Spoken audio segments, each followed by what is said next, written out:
হরে কৃষ্ণ, রাধে রাধে বন্ধুরা, গিরিধারী গোপাল সোনা চ্যানেলে তোমাদের সবাইকে সুস্বাগতম। তোমরা সবাই কেমন আছো? আশা করি তোমরা সবাই ভালো আছো গোপাল সোনা কৃপায়। আর তোমাদের গোপাল সোনাও অনেক অনেক ভালো আছে। আজকে বুধবার, এখন বাজে প্রায় 10:30। বসে পড়েছি ভগবানের জন্য, গোপু সোনার জন্য রান্না করতে।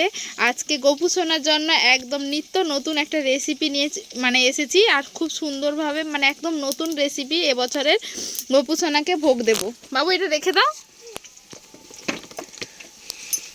রেসিপিটা খুবই সিম্পল কিন্তু খুবই নতুন, দেখাচ্ছি। এই যে এখানে ছোট আলুর দম করছি, বাবার ঘরের গাছের বাগানের একদম নতুন ছোট আলু, সেইটা দিয়ে আজকে দম বানাবো। আলুর ছালগুলো ঘষে একটা কি বলবো ঠাঁকা জাতীয় জিনিসে তুলে দিয়েছি আর তেলে ভাজা করছি। আর এইখানে অন্ন বসেছে, আর মশলাও কিন্তু করেই রেখেছি।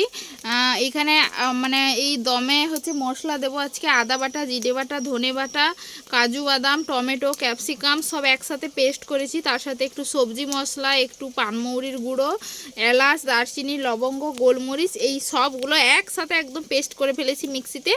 এইটা ভেজে নুন আর হলুদ দিয়ে ভাজতে হবে। নুনটা দেওয়া নেই, আমি কাজ করছিলাম, শুধু তো রান্না বান্নার সাথে সাথে আরও অনেক কাজ আছে। তাছাড়া আজকে একটু যাব ব্যাংকের দিকে, দরকার আছে। রান্না বান্না করে একদম ছেলেকে ননদের কাছে রেখে দিয়ে যাব। ও দিদি তার মেয়েকে স্কুলে ছাড়তে গেছে। ও এলে ছেলেকে রাখবে, তখন আমি রান্না বান্না করে গোপু সোনাকে ভোগ লাগিয়ে নিজে অল্প একটু প্রসাদ পেয়ে চলে যাব সাইকেল নিয়ে। আজকে রোদ্দুরও উঠেছে, এই রোদ্দুরে জানি না যেতে কেমন লাগবে। দরকার যখন যেতে তো হবে। অনেক দিন ধরে ভিডিও শেয়ার করা হচ্ছে না, ভিডিও এডিট করা হয়নি। কয়েকটা ভিডিও তোমাদের সাথে শেয়ার করছি অনেক দিন পরে, কিন্তু কিছু মনে করো না। এতটাই কাজের চাপ, কি বলবো, একটু সময় পাচ্ছি না ঠিকঠাকভাবে। কোনো কিছুই যেন জীবনে সব যেন এলোমেলো হয়ে গেছে, এমন অবস্থা। দেখি ভিডিওটা কন্টিনিউ করার চেষ্টা করব। সবাই পাশে থাকো, সঙ্গে থাকো। চলো রান্নাটা করে ফেলি গোপু সোনার জন্য।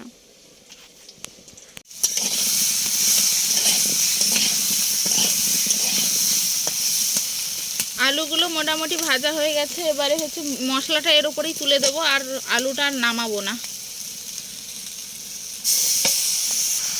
মশলাটা দিয়ে দিয়েছি,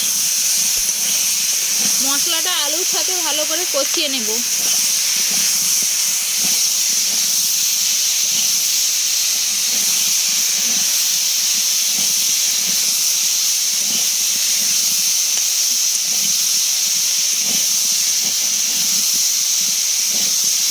সামান্য একটু তেল লাগবে, সামান্য একটু তেল দেব।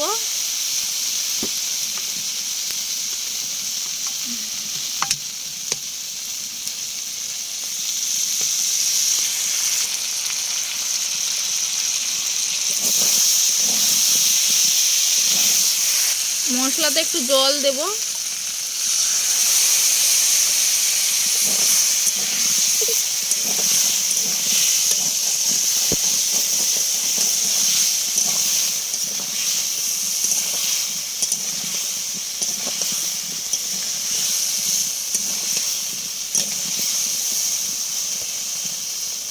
একটু মেথি পাতা দিলাম, আর টেস্ট মতো একটু চিনি। আবারও একটু ভালো করে কষিয়ে নেব আলু আর মশলা।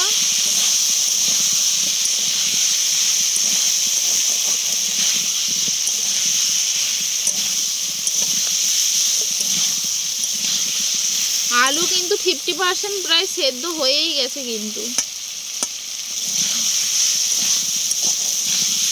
আর 50% জল দিয়ে দেবো। জল দিয়ে অল্প আঁচে সেদ্ধ করে ফেলবো।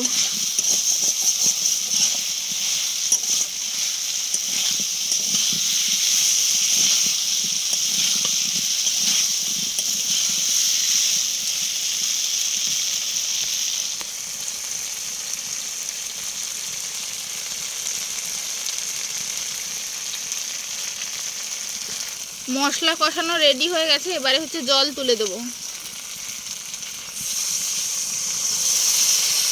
জল তুলে দিয়েছি, এবারে সেদ্ধ হোক আলুটা, তারপরে যখন নামাবো তখন তোমাদেরকে দেখাবো। আলুর দম কিন্তু একদম টকবক করে কিন্তু ফুটছে। আমি এবারে কড়াইটা ওই পাশে চেঞ্জ করে দেব, ওই পাশে ভাতের যে হাঁড়িটা ওই পাশে দিয়েছি ওইটা এই পাশে দিয়ে দেবো, আর তরকারিটা ওই পাশে দিয়ে দেবো। দিলে হচ্ছে একদম আস্তে আস্তে ফুটবে, তখন কিন্তু খুব ভালো করে সেদ্ধ হবে। চেঞ্জ করে দিয়েছি, ওই পাশের উনুনে কিন্তু আঁচটা অনেক কম যায়, আর এই পাশে কিন্তু আঁচটা অনেক বেশি আসে। একটু জল দিতে হবে।